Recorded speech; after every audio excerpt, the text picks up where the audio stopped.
right? So look, we're with Menace here, right? Menace, we just picked Menace up this weekend. Yeah, this past weekend we picked Menace up. No, actually we've had Menace for a week now, excuse me.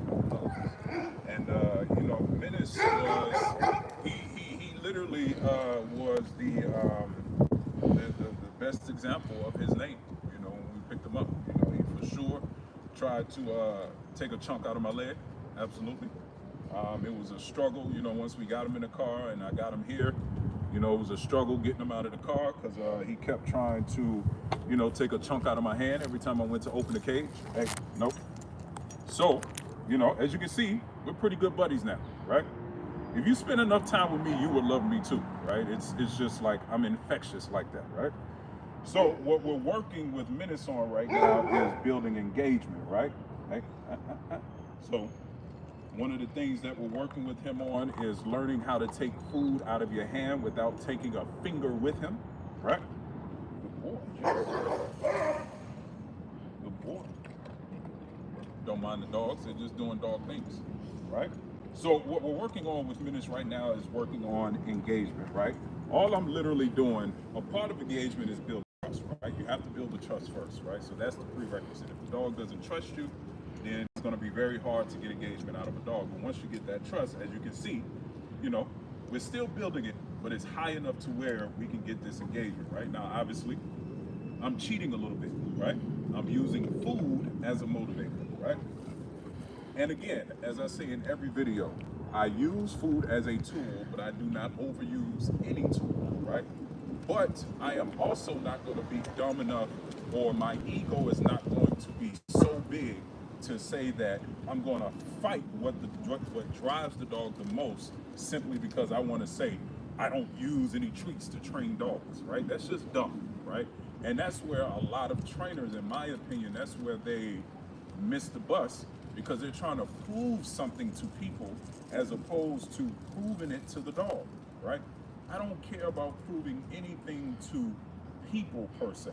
My goal is to prove to the dog that, hey, we can develop a good relationship, I can teach you good manners, and I'm gonna use whatever motivates you the most, right, to help us get there. But again, it's all about balance. So I may start out using food just to develop or expedite that process in the beginning, but it is not the only tool that I'm going to use. Now, the reason why I say food and not treats is because I have to feed the dog anyway, right? So that helps me create more value in me, because now I become the dispensary of his food as opposed to a bowl, right? So if you notice, a lot of dogs will get excited when they see the bowl, because now the value is in the bowl. But see, what I do, and this is a part of my training, my hand becomes the bowl. So every time they see my hand, that same dopamine hit that they get when they see the bowl, right? They get when they see my hand. Come. Place. Sit. Yes, good boy. That's a good boy, right? So now my hand becomes the gold bowl, right? Good boy, yes, that's a good boy, right? So that's you know, that is a secondary benefit, so to speak, right, to hand feeding a dog. So most dogs that I get in, especially dogs that have extreme fear, anxiety, aggression, or anything like that, you know, we're gonna do a lot of hand feeding, right? We're gonna do a lot of hand feeding just to build the engagement. Right, good boy, yes, sit. Yes, good boy, right? And that's the trick. That's the trick, is doing whatever you can, right? That whatever motivates the dog to get the dog to perform how you want the dog to perform, right? Come. Yes, place. Sit. Yes, good boy. Let's see if we can get him to go down. Sit, right? So I'm going to show you guys how we use the tools. And I'm not necessarily looking for him to be perfect, right? I'm just doing what we call shaping the behavior, right? Getting him used to going in these positions, right? Because obviously he's never gone in these positions before, right? So if you notice, I'm not saying anything, the first thing I want him to do, I just want him to figure it out, right? I just want him to figure it out. That's all I want him to do right now. That's all I want him to do right now. Just figure it out, right? I'm gonna drop one, right? Just to get him motivated. Because if I withhold the food too long and he doesn't get something, yes, good boy, he doesn't get something to let him know, right, that he's doing something right, he's gonna lose interest. So I have to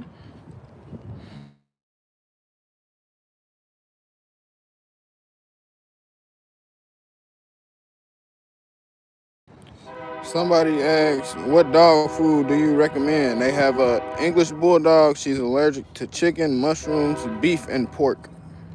well, that's hard because that's pretty much everything. So I mean, the only thing that's left is fish, you know. So I would try some type of fish-based, you know, food. But I mean, you got chicken, pork, beef. I mean, that's the three main things that you're gonna find in most food. So what I would say is, have you ever tried raw? That's the first question I would ask you, because I know you say she's allergic to chicken, beef, and pork. But sometimes if you've only fed kibble with those particular ingredients, it may not actually be the meat that they are allergic to. Sometimes it's a lot of the ancillary ingredients inside of the kibble that they're allergic to. Sometimes. I'm not a veterinarian. I'm just kind of giving you my experience and using my logistical thinking skills. But if you have not tried a truly raw diet, right? I'm talking about whole raw. I'm not talking about the pre-packed, like the Farmer's Diet, which I don't want to talk bad about Farmer's Diet, but Farmer's Diet has some ancillary products in there that could cause some issues. They have far less, you know, secondary or ancillary products or ingredients, you know, in there than dry kibble, right? But it still has some things in there. So when I say whole raw, I'm talking about you go to the store, it's a whole piece of beef, right? You can literally see what it is, right? They also said they use organic pumpkin treats because she had a lot of skin reactions when we gave her different treats. Okay, yeah. So it sounds like to me she may have a gluten issue because a lot of the treats that you're gonna buy in the store has a lot of gluten-based products or gluten-based ingredients, you know, in them. So, like I said, I would try a whole raw diet if you haven't tried it yet. And if you have tried it and she's for sure allergic to chicken, beef, and pork, the only things left on the list is things like lamb. You can try bison. You can try fish, of course. But obviously, once you start getting into those particular things, it gets more expensive. So that would be my answer for that. That would be my answer. Yeah. So in this video, we're gonna get Menace to go into a down. That is the goal today, is to get him to go into a down. Right. Now there's a couple of different ways that we can get him to do this. Right. So what I normally do is I do a process of elimination, right? So now what we're gonna do, we're gonna take it to the next way we teach this, right? And that is just a little pressure on the neck, right? And the reason why I put that pressure on the neck is because, again, I'm front loading his front legs, right? Which, based on physiology, at some point, that pressure is going to tell him to relieve the pressure, go down, right? So that's what we're doing. And if you notice, I'm also luring him into position. Hey, yes. I'm also luring him into position, right? And we're going to get it. Some dogs, they learn it quicker. Some dogs, it takes them a little bit longer, right? There we go. We're almost there. You see, once that foot starts going out, that means they're trying to make that connection. All right. So now what he's doing to relieve the pressure, he's putting his butt up. So all I'm doing is correcting him, right? Every time he puts his butt up, go. So, and this is where the patient comes in, right? This is where the patience comes in. Good boy, right? Oh. So we're gonna figure this out.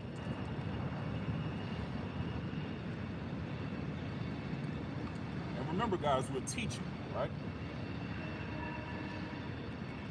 And when you're teaching something, you have to have patience, right? And you can't expect one dog to respond the same way another dog does, right? Because I'm gonna be honest with you, just like people, some dogs are just smarter than other dogs. Some dogs figure it out a lot faster than other dogs do. So I cannot expect him to respond the same way the last dog I trained, right? Two totally different dogs, right? So, and obviously this is a part of me learning him as well, right? Come on, hey, over here, yes. And if you notice, I haven't given him a command yet, right? All I'm doing right now is communicating by way of motivation, which is food, right? And then by way of leash pressure. And then once I see he starts to figure it out by way of the motivator, luring him into position, by way of the leash pressure, then I'll start compounding with the verbal command, right? So that's all we're doing right now. Yes. Good boy. That's all we're doing right now. So as a matter of fact, I'm gonna make this easier, right?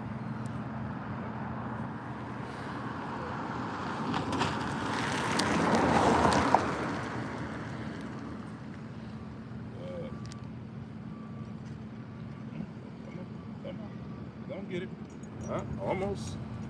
We got to get it at least one time. Eventually, he's going to figure it out.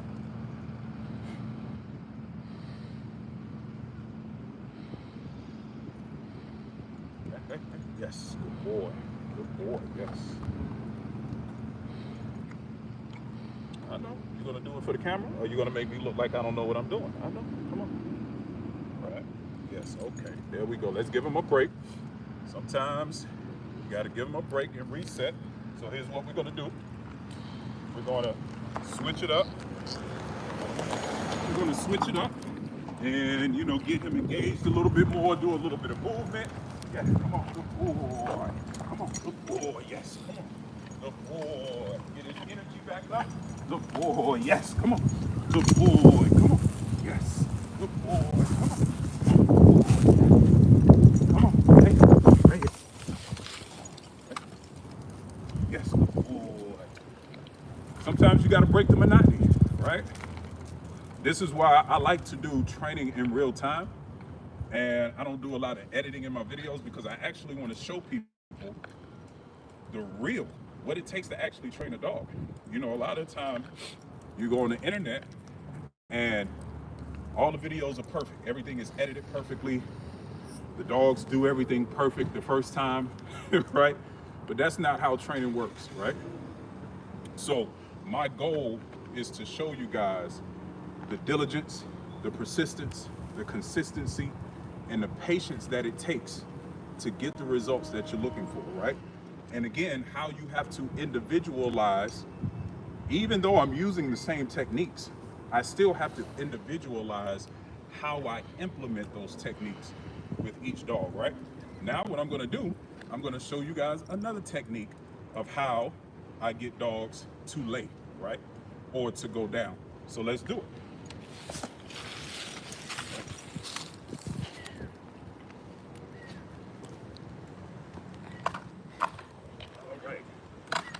So, here's what we're gonna do, right? Yes. Come on. Yeah, come on. Right here. Hey. Right here. Yes. There you go. Good boy. Right? So he has to go under the bridge, right? Now, in order to get under the bridge, you see he has to go down, right? So now what I'm gonna strategically do is lower the bridge. Good boy. And as he stays down, right? I'm waiting on him to drop his butt down all the way, and I might even apply some pressure. Yes, good boy. So he's down, right? So now I know that is a technique that works for him, right? So I'm gonna use this technique to continue to teach him the down, right? Now, again, I'm not gonna ask him verbally to go down. I'm just going to teach him the positioning by using the bridge technique, right? So when I see that he starts to go down faster and more fluently, and he's not fighting it, then I will start to implement the verbal command to couple it with the physical movement, right? Good boy, yes.